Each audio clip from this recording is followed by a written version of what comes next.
Hello friends, स्वागत है एक बार फिर आपके अपने यूट्यूब चैनल एजुकेशनल फैक्ट 2.0 पर। साथियों, आज के विषय में हम चर्चा करने वाले हैं जो उज्जैन में महासम्मेलन आज के दिन हो रहा है, उसमें हमारे शिक्षा मंत्री जी के सामने क्या क्या मांगें हो सकती हैं और किन कैडरों से क्या क्या मांगें आई हैं उसके बारे में डिस्कस करते हैं और क्या आपकी मांगें पूर्ण होगी उसको भी जान लेते हैं। तो आइए साथियों, देर न करते हुए शुरू कर लेते हैं।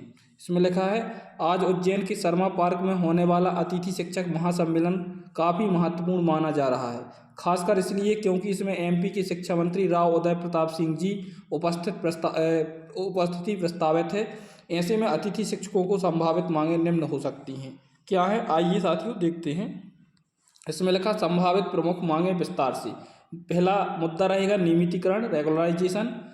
इसमें किसका होगा? वर्षों से कार्यरत अतिथि शिक्षकों को नियमित शिक्षक का दर्जा दिया जाए, इसकी प्रमुख मांग रहेगी। इसके बाद आउटसोर्स कॉन्ट्रैक्ट व्यवस्था समाप्त कर स्थायी नियुक्ति की मांग रहेगी।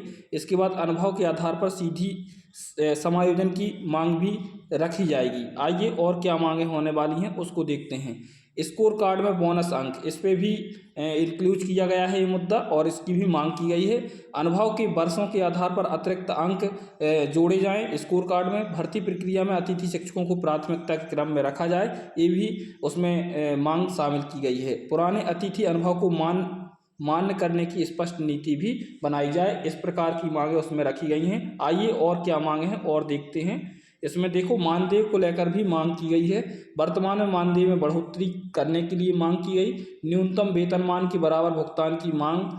12 माह का वेतन, केवल सत्र अवधि नहीं, सत्र अवधि नहीं चाहिए। आपको एक बार ज्वाइन किए तो 12 माह का आपको सेवा काल प्राप्त होना चाहिए, इसकी भी मांग शामिल की गई। समय पर भुगतान की गारंटी भी आपसे मांगी गई है और शिक्षा मंत्री के सामने ये मांग रखी गई है कि हमारा भुगतान समय से हो। कई जिलों में अभी तक भुगतान कई महीनों का पेंडिंग है साथियों। आइए और आगे देखते हैं। आगे लिखा है, GFMS 2.0 से संबंधित समस्याएं। पोर्टल की तकनीकी त्रुटियों का समाधान करने की मांग की गई। पासवर्ड रीसेट और डेटा अपडेट की सरल प्रक्रिया के बारे में भी मांग की गई। अनुभव प्रमाण पत्र ऑनलाइन जारी करने की स्पष्ट व्यवस्था की जाए, इस मांग को भी उसमें शामिल किया गया है। आइए और कौन सी मांग है उसको देखते हैं। अनुभव प्रमाण पत्र के लिए भी मांग शामिल की गई है। सभी पात्र अतिथि शिक्षकों को अनुभव प्रमाण पत्र जारी हो, इसके लिए भी मांग की गई है। प्रमाण पत्र की तिथि और अवधि स्पष्ट हो ताकि भर्ती में लाभ मिल सके। ऐसा नहीं कि आपने आज क्लेम किया और महीनों तक आपका अप्रूवल ही नहीं हो पा रहा है, तो इस प्रकार की मांग भी रखी गई है। बिना किसी बाधा के डिजिटल सत्यापन भी हो जाना चाहिए, इस प्रकार की मांग भी रखी गई। आइए और आगे देखते हैं। सेवा शर्तें और सुरक्षा। 1 सप्ताह अनुपस्थित पर रिलीव जैसे कठोर नियमों में संशोधन। सेवा सुरक्षा, जॉब सिक्योरिटी की गारंटी मांगी गई। ट्रांसफर नीति में पारदर्शिता है, इसकी भी मांग शामिल रखी गई। आइए और आगे देखते हैं। समान कार्य समान वेतन की भी मांग की गई है साथियों। नियमित शिक्षकों के समान कार्य करने पर समान वेतन की मांग रखी गई।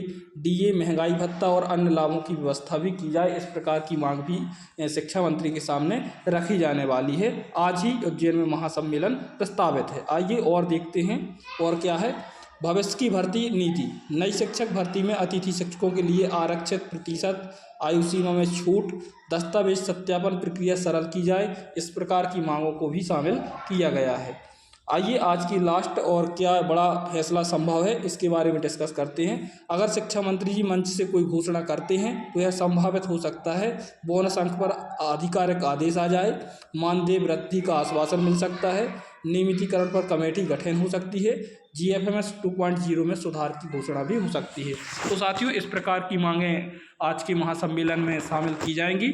आप लोग कमेंट्स कर सकते हैं क्या ये मांगें सही हैं और इससे आपको क्या राहत मिलने वाली है, आप बता सकते हैं। तो साथियों, ये महासम्मेलन की मांगें हैं और आप ज़्यादा से ज़्यादा वहाँ पे पहुँचें ताकि आपकी मांग जल्द से स्वीकृत होकर आपको एक आधिकारिक वेबसाइट पर या आधिकारिक आदेश के रूप में प्राप्त हो सके। तो साथियों, यही सूचना देनी थी।